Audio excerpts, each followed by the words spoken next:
committed crime.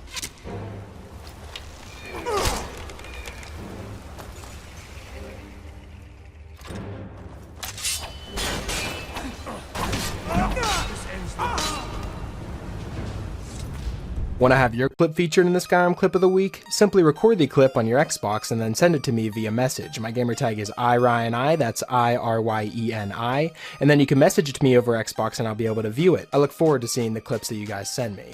Now moving on to the video.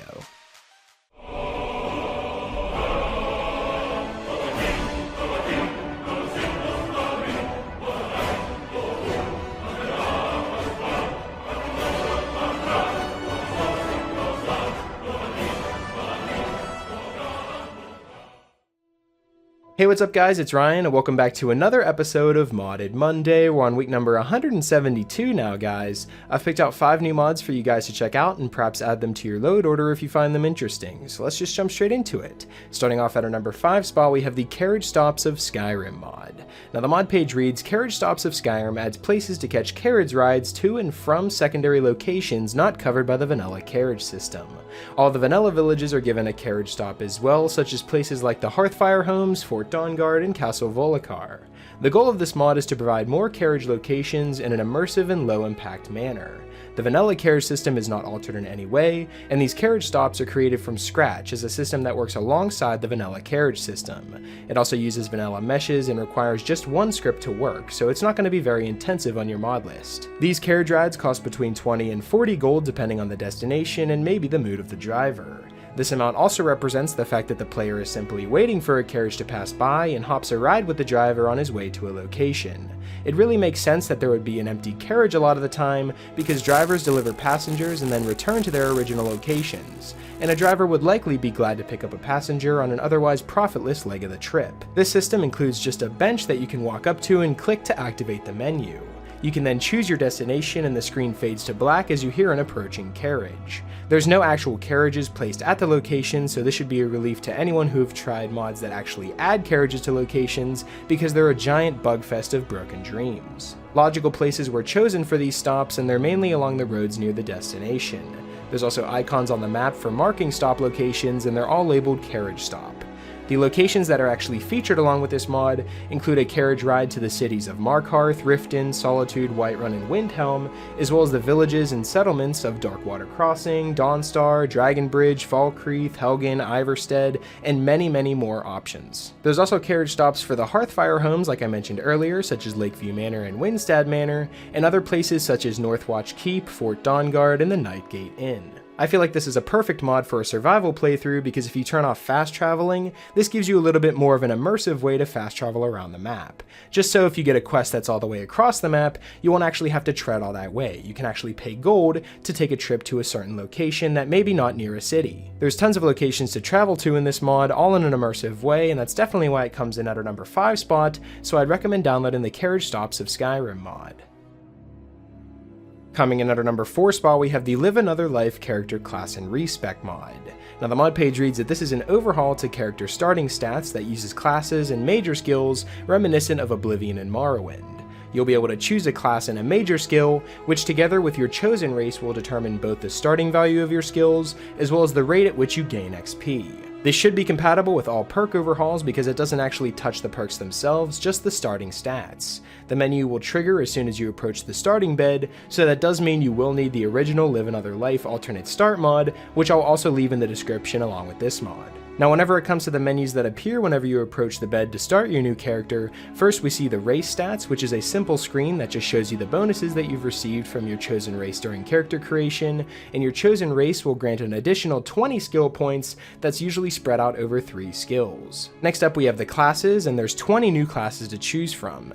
Each class adds an additional 30 skill points spread across 6 skills, and whenever you select a class, it will display the actual skill bonuses in a new message box, and you'll have the option to either confirm or return to the selection screen. Once you pick your class, you'll be prompted to select a major skill, and there's only one major skill that you can choose. This skill receives an additional 10 points, but also adds a perk that allows you to learn this skill quicker throughout the entirety of the game. Now once you've locked in your selections, the mod also resets all of your skills to 10, and then it applies your skill bonuses. Some other things that have changed with this mod is that all untouched skills will now progress at 50% of the vanilla version, and skills with boosts will level as normal. Your chosen major skill will level 50% faster than vanilla. Now this is a huge improvement to the leveling system and overall character selection screen. No longer will you have to plan everything out in your head as you go into the game. Now you can actually select an option that will choose a character that will actually push you in a certain direction. And as you've seen as I was going through my character creation, I selected the archer and then I was prompted to select a major skill, and I chose the marksman skill, which then boosted my archery skill to 25 right as I started the game.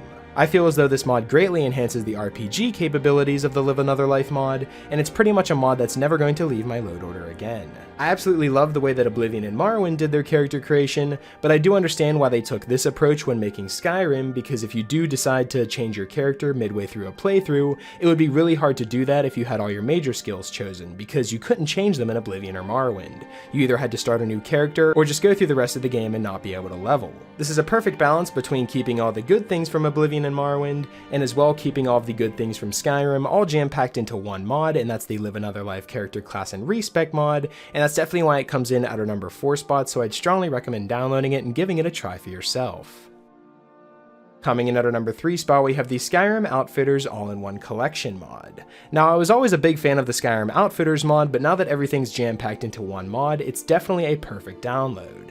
The mod page reads, "Do you love to adventure? Are you tired of being cold all the time? Well, look no further. Skyrim Outfitters has you covered. Featuring the definitive, super immersive, lore-friendly Outfitters collection, you can now be warm in the elements. If you're a Nord that loves the cold, you can pick and choose what kind of armor to wear. There's so many new armors that have been added with this mod, such as the Savage Fur armor, the Nomad Plated Fur, the Fighter's Steel Cuirass, the Slayer's Mail, and reinforced hide, leather, scaled, and studded armor. There's also a ton of new colors whenever it comes to the robes in the game, such as blue, coal, amber, lilac, maroon, crimson, ivory, and gold, besides the standard verdant. You can craft these yourself or find them on bandit mages or clothing vendors. This mod also features backpacks that can be crafted in the forge and face masks that can also be crafted or found on other bandits. This mod is completely standalone and will not overwrite any vanilla armor, so you can pick and choose whatever you want to wear. This mod also requires no patching, and it's literally compatible with every mod out there. It's obviously recommended to use this along with a survival playthrough because it features the warmth aspect, which isn't a part of the original game. Now, as you can see as I'm showing all these armors off, there isn't anything that stands out too much, and that's actually a really good thing.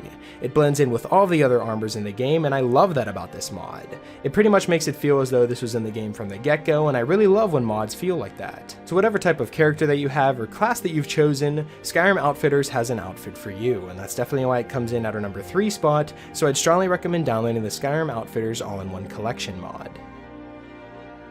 Coming in at our number 2 spot, we have the Northern Encounters mod. Now this mod adds over 150 new encounters, mostly to the North Sea of Ghosts area. This mod is for those who love to explore and find new places. It also extends lore and adds storylines to follow.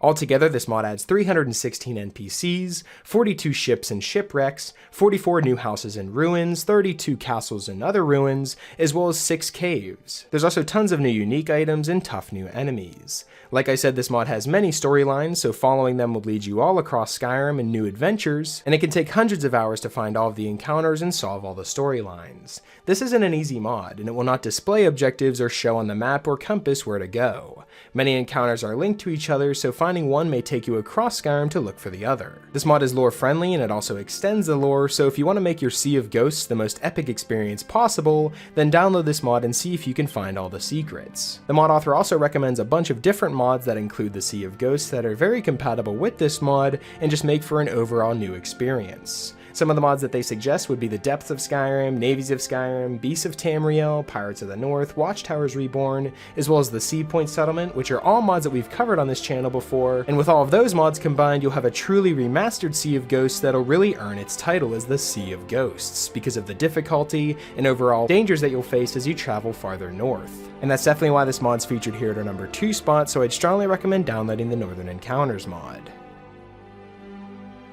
Coming in at our number 1 spot, we have the Blackwater Mansion player home. Now this mod adds the Blackwater Mansion to the borderlands of Eastmarch and the Rift. It can be found between Hilgrun's tomb and the Lost Knife hideout, and it's based on the architecture from Riften. The interior of this mansion has 5 levels. In the first level you can find the visitor hall and dining room, and the second level contains private rooms including the bedroom and a stairway to the showroom above.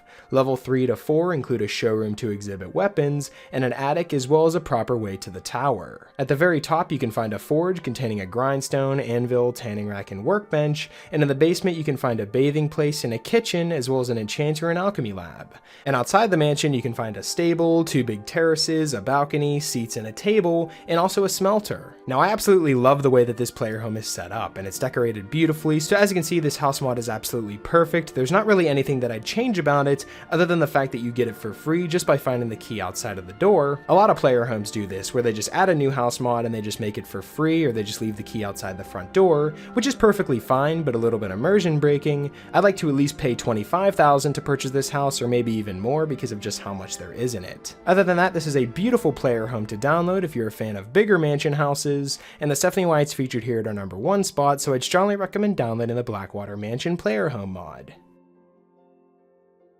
So that's pretty much it for this week's episode of the top 5 Skyrim mods of the week. Hopefully you guys did enjoy, and if you did, I'd appreciate it if you left a like and subscribe if you're new. It really helps me out a lot. And if you have any suggestions for mods you'd like me to cover in future top 5 mod episodes, be sure to let me know in the comment section below. Or you can follow me on Twitter. I'll be sure to leave my Twitter in the description, and you guys can follow me on there and leave me suggestions there as well. Special shout out to my Patreon supporters. Thank you guys so much for everything that you guys have done for me. And yeah, that's pretty much it. Hopefully you guys did enjoy, and I will talk to you guys later.